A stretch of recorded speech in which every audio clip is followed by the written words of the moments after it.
ನಮಸ್ಕಾರ, ನೀವು ನೋಡ್ತಾ ಇದ್ದೀರಾ ನ್ಯೂಸ್ ಫಸ್ಟ್. ನಾನು ವಿದ್ಯಶ್ರೀ.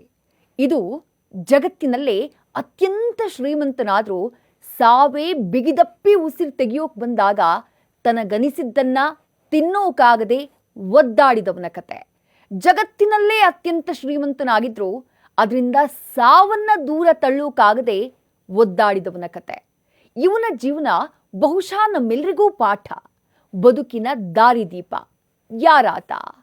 John D ರಾಕಾಫೆಲ್ಲರ್. ಈ ಜಗತ್ತಿನ ಮೊದಲ ಬಿಲಿಯನೇರ್, ಒಂದೊಮ್ಮೆ ಜಗತ್ತಿನ ಅತ್ಯಂತ ಶ್ರೀಮಂತನಾಗಿದ್ದಂಥ ವ್ಯಕ್ತಿ.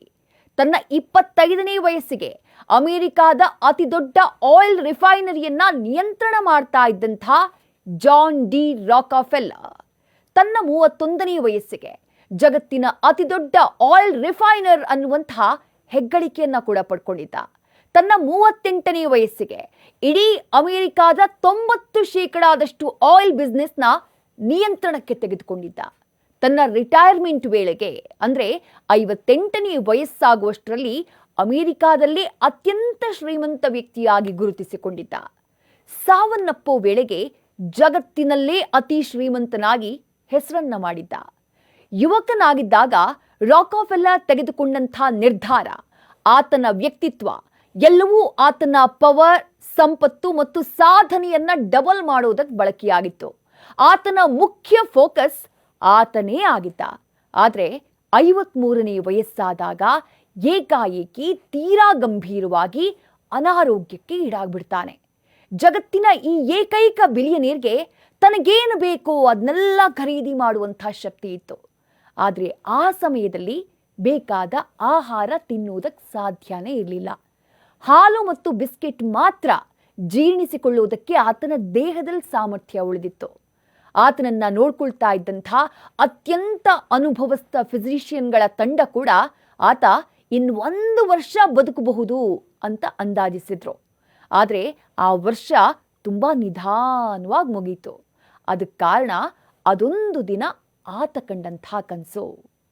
ಸಾವು ಹತ್ತಿರವಾಗ್ತಾ ಇದ್ದಂತೆ ಒಂದಿನ ಬೆಳಗ್ಗೆ ರಾಕಾಫೆಲ್ಲರ್ಗೆ ಕನಸೊಂದರಿಂದ ಎಚ್ಚರ ಆಗುತ್ತೆ. ಆ ಕನಸೇನು ಗೊತ್ತಾ? ಇಲ್ಲಿ ಸಂಪಾದಿಸಿದಂಥ ಇಷ್ಟೊಂದು ಯಶಸ್ಸು, ಇಷ್ಟೊಂದು ಶ್ರೀಮಂತಿಕೆಯನ್ನ ತನ್ನೊಂದಿಗೆ ಮುಂದಿನ ಪ್ರಪಂಚ, ತಾನು ಸತ್ತು ಮುಂದಕ್ಕೆ ಹೋಗಲಿರುವಂಥ ಪ್ರಪಂಚ ಇದೆಯಲ್ಲ, ಅಲ್ಲಿ ಕೊಂಡೊಯ್ಯೋಕ್ ಸಾಧ್ಯ ಆಗಲ್ಲ ಅನ್ನುವುದು ಗೊತ್ತಾದಂಥ ಕನಸದು. ಅಮೆರಿಕಾದಂಥ ಪವರ್ಫುಲ್ ದೇಶದ ಆರ್ಥಿಕತೆಯನ್ನೇ ಕಂಟ್ರೋಲ್ ಮಾಡೋ ಸಾಮರ್ಥ್ಯ ಇದ್ದಂಥ ವ್ಯಕ್ತಿಗೆ ತನ್ನ ಬದುಕನ್ನೇ ಕಂಟ್ರೋಲ್ ಮಾಡೋಕ್ ಸಾಧ್ಯ ಇಲ್ವಲ್ಲ ಅನ್ನುವಂಥ ಅತಿ ದೊಡ್ಡ ಸತ್ಯ ಆವತ್ತು ಗೊತ್ತಾಗುತ್ತೆ. ಅದು ಆತನ ಜೀವನದ ಐ ಓಪನಿಂಗ್ ಮೊಮೆಂಟ್. ಆಗ ಆತನ ಬಳಿ ಉಳಿದಿದ್ದು ಕೇವಲ ಒಂದೇ ಒಂದು ಆಯ್ಕೆ. ಹೀಗಾಗಿ ತನ್ನ ಉಸ್ತುವಾರಿಗಳನ್ನ, ಅಕೌಂಟೆಂಟ್ಗಳನ್ನ, ಸಿಇಒಗಳನ್ನ ಕರೆಸ್ತಾನೆ. ಬಳಿಕ ತನ್ನ ಬಳಿ ಇರುವಂಥ ಸಂಪತ್ತನ್ನ ಆಸ್ಪತ್ರೆಗಳು, ಸಂಶೋಧನೆ ಮತ್ತು ಚಾರಿಟಿ ಕೆಲಸಕ್ಕೆ ನೀಡಬೇಕು ಅನ್ನುವಂಥ ಸೂಚನೆಯನ್ನ ನೀಡ್ತಾನೆ. ಆ ದಿನ ಜಾನ್ ಡಿ ರಾಕಾಫೆಲ್ಲರ್ ಫೌಂಡೇಶನ್ನ ಶುರು ಮಾಡ್ತಾನೆ. ಆತನ ಈ ಕೆಲಸ ವೈದ್ಯಕೀಯ ಕ್ಷೇತ್ರದಲ್ಲಿ ಎಷ್ಟೋ ಮೈಲಿಗಲ್ಲುಗಳನ್ನು ನೀಡೋಕೆ ಕಾರಣ ಆಗ್ಬಿಡುತ್ತೆ. ಎಷ್ಟೋ ಕಾಯಿಲೆಗಳನ್ನ ಹೊಡೆದೋಡ್ಸೋಕು ಸಹಾಯ ಮಾಡುತ್ತೆ.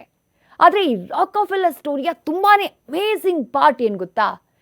ಯಾವ ಕ್ಷಣದಲ್ಲಿ ತಾನು ಸಂಪಾದಿಸಿದ ಸಂಪತ್ತಿನ ಸಮುದ್ರದಿಂದ ಬೇರೆಯವರಿಗೆ ಆತ ನೀಡೋದಕ್ಕೆ ಶುರು ಮಾಡ್ತಾನೋ, ಅಚ್ಚರಿ ಅನ್ನೋ ಹಾಗೆ ಆತನ ದೇಹದಲ್ಲಿ ಭಾರಿ ಬದಲಾವಣೆ ಶುರುವಾಗ್ಬಿಡುತ್ತೆ. ಆತನ ದೇಹ ಹೀಲ್ ಆಗೋದಕ್ಕೆ ಅಂದರೆ ಗುಣಮುಖವಾಗೋದಕ್ಕೆ ಶುರುವಾಗುತ್ತೆ. 53ನೇ ವಯಸ್ಸಿಗೆ ಸತ್ತು ಹೋಗಬಹುದು ಅಂತ ಅಂದುಕೊಂಡಿದ್ದವನ ಆರೋಗ್ಯ ಅಚ್ಚರಿಯ ಬದಲಾವಣೆ ಕಂಡುಬಿಡುತ್ತೆ. ಮುಂದೆ 40 ವರ್ಷ ಬದುಕಿಬಿಡ್ತಾನೆ. ಅಂದರೆ ತನ್ನ 93ನೇ ವಯಸ್ಸಿನವರೆಗೂ ಇದೇ ರೀತಿ ಫಿಲಾಂಥ್ರಪಿ ಅಂದರೆ ದಾನ ಧರ್ಮ ಮಾಡ್ತಾನೆ ಇರ್ತಾನೆ. ಈ ಮೂಲಕ ರಾಕಾಫೆಲ್ಲರ್ ಕಲ್ತಿದ್ದೇನು ಗೊತ್ತಾ? ಕೃತಜ್ಞತೆಯ ಪವರ್. ತಾನು ಸಂಪಾದಿಸಿದ್ದನ್ನ ಪರರಿಗೆ ನೀಡೋದ್ರಿಂದ ತನಗೆ ಸಿಗುವಂಥ ಶಕ್ತಿಯ ಅರಿವು ರಾಕಾಫೆಲ್ಲರ್ಗೆ ಆಗಿತ್ತು. ಆತ ಮಾಡಿದಂಥ ಈ ಕಾರ್ಯ ಆತನೊಳಗೆ ಸಂಪೂರ್ಣತೆ, ಸಂತೃಪ್ತಿ ಎರಡನ್ನೂ ಆವರಿಸಿಕೊಳ್ಳುವಂತೆ ಮಾಡ್ತು. ಆತ ಆಧ್ಯಾತ್ಮಿಕ ಚಟುವಟಿಕೆಯಲ್ಲಿ ಭಾಗಿಯಾಗುವುದಕ್ಕೆ ಶುರು ಮಾಡ್ತಾನೆ. ಜೊತೆಗೆ ನಿರಂತರವಾಗಿ ಮಾನವೀಯ ಕಾಳಜಿಯುಳ್ಳಂಥ ಚಟುವಟಿಕೆಗಳಲ್ಲಿ ತನ್ನನ್ನು ತಾನು ತೊಡಗಿಸಿಕೊಳ್ತಾನೆ. ಆಂತರಿಕವಾಗಿ ಆತ ಅನುಭವಿಸ್ತಾ ಇದ್ದ ಆ ಖುಷಿ, ಸಂತೃಪ್ತಿಯೇ ದೇಹದ ಹೀಲಿಂಗೂ ಕೂಡ ದಾರಿಯನ್ನು ತೋರಿಸ್ಕೊಡುತ್ತೆ. ಯಾವಾಗ ಆತನ ಮನಸ್ಸು ದುರಾಸೆಯಿಂದ ಕೃತಜ್ಞತೆಯತ್ತ ತಿರುಗುತ್ತೋ, ಸ್ವಾರ್ಥತೆಯಿಂದ ನಿಸ್ವಾರ್ಥತೆಯತ್ತ ಬದಲಾಯಿತೋ, ತಾನು ತನ್ನದು ಅನ್ನೋ ಅಹಂನಿಂದ ಎಲ್ಲರೂ ಅನ್ನುವಂಥ ಭಾವನೆ ಮೂಡ್ತೋ, ಇಡೀ ದೇಹದ ಕೆಮಿಸ್ಟ್ರಿ ಬದಲಾಗ್ಬಿಡ್ತು. ದೇಹ ತನ್ನನ್ನು ತಾನು ಗುಣಮುಖ ಮಾಡಿಕೊಳ್ಳುವಂಥ ಶಕ್ತಿಯನ್ನು ಬೆಳೆಸ್ಕೊಂಡ್ಬಿಡ್ತು. ಹಾಗಂತ ಇದು ಸುಮ್ಮನೆ ಮಾತಲ್ಲ. ನಿಮ್ಮ ಯೋಚನೆ, ನಿಮ್ಮ ಭಾವನೆ, ನಿಮ್ಮ ಆರೋಗ್ಯದ ಮೇಲೆ ತುಂಬಾನೇ ಪರಿಣಾಮ ಬೀರುತ್ತೆ. ವೈದ್ಯರ ಅಧ್ಯಯನ ಕೂಡ ಇದನ್ನ ಪುಷ್ಟೀಕರಿಸುತ್ತೆ. ಸೈಕೋ ನ್ಯೂರೋ ಇಮ್ಯುನಾಲಜಿ ಅಥವಾ PNI ಅನ್ನುವಂಥ ವೈದ್ಯಕೀಯ ಸಂಶೋಧನೆ ನಿಮ್ಮ ಯೋಚನೆ ಮತ್ತು ಭಾವನೆಗಳು ನಿಮ್ಮ ದೇಹದ ರೋಗ ನಿರೋಧಕ ಶಕ್ತಿಯ ಮೇಲೆ ಮಾಡುವಂಥ ಪರಿಣಾಮವನ್ನು ಬಿಚ್ಚಿಡುತ್ತೆ.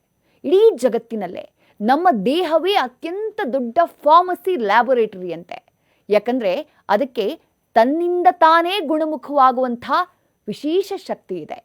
ತನ್ನೊಳಗೆಯೇ ಕೆಮಿಕಲ್ಗಳನ್ನ ಪ್ರೊಡ್ಯೂಸ್ ಮಾಡುವಂಥ ಮೂಲಕ ಈ ಹೀಲಿಂಗ್ನ ಈ ದೇಹ ನಡೆಸುತ್ತೆ.